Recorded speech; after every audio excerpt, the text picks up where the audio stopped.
Luto tayo ng lunch time, pang lunch na ulam. Menu ko ngayon ay ano to, Papa? Ano tawag dito? Salmon? Salmon belly. Ito po siya, ho. Sisigangin ko siya. Pero ang gagawin kong sigang, gigisahin ko muna sa mantika na konti lang para mawala yung kanyang lansa. Painit na tayo ng kaserola. Yan, mainit na yung ating kaserola. Lagyan natin ng konting oil para lang mawala yung lansa pag ating nagigisa-gisa.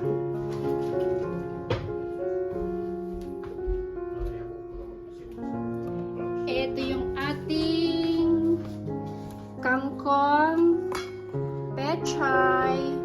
Gagamit ako nito kasi wala akong sampalok na bunga. Onion, sili, tomato, ano to, labanos, tapos yung okra. Tingnan nyo yung okra, ang daming peklat-peklat. Pero okay siya. Then, ito yung ating belly.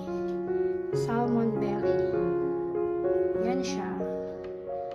Then, igigisa ko siya dito sa konting oil para mawala yung ating lansa ng ating belly.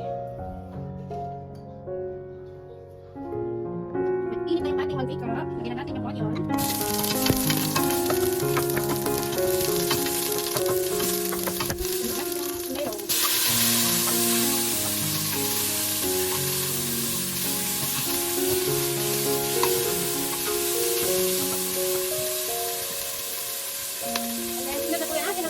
Salmon belly.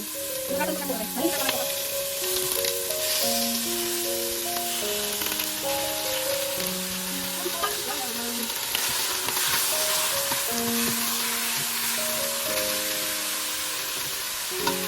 Dito lang po.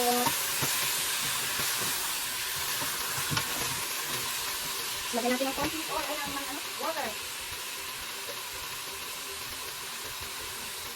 Lagyan natin ang ating water. Sabaw. Gusto ng mga bata, maraming sabaw. Hindi ko sinasanay sila sa sabaw.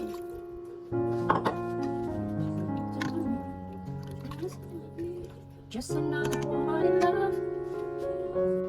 Then, takpan po natin para kumulo siya.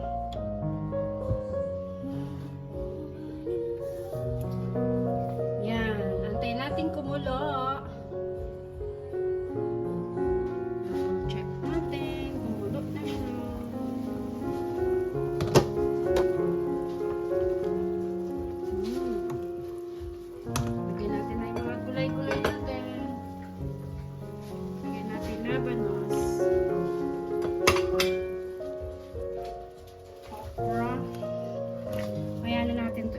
Kasi masyadong anghang daw yan.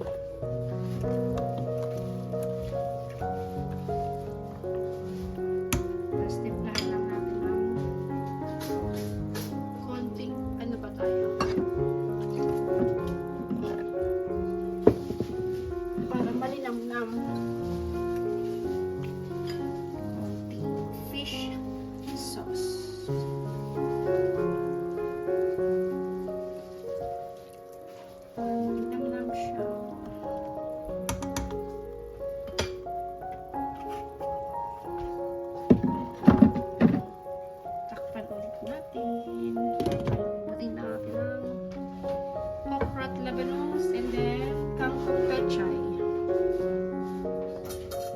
Ilagay na natin ang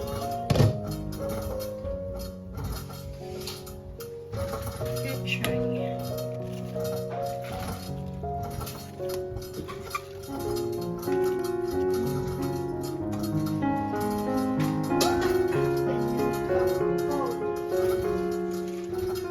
Kapirasong kangkong.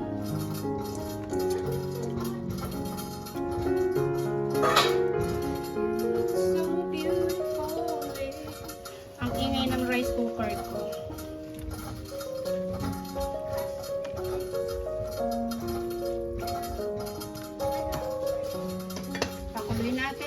Lagyan ulit natin ng ganito.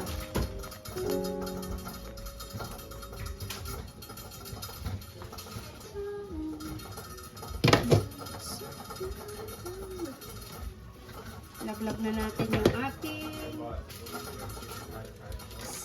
sinigang mix.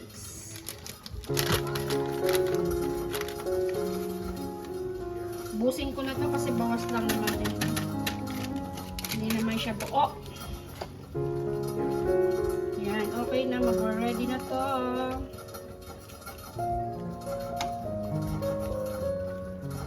Pag ano, tikman na natin. Ilagay ko na yung sili.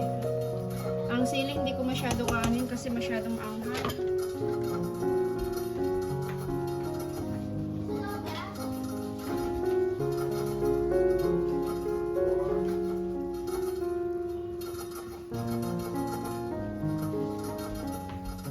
Tikman natin yung sabaw.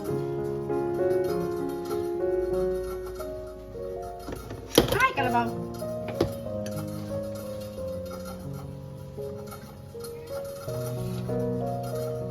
Wow! Tama lang ang asim niya.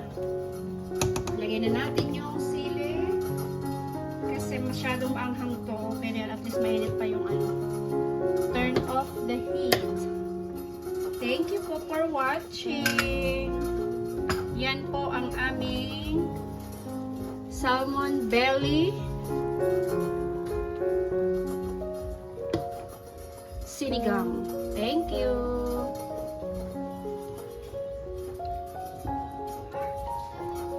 Ayan na siya. Ang salmon belly. Malinamnam.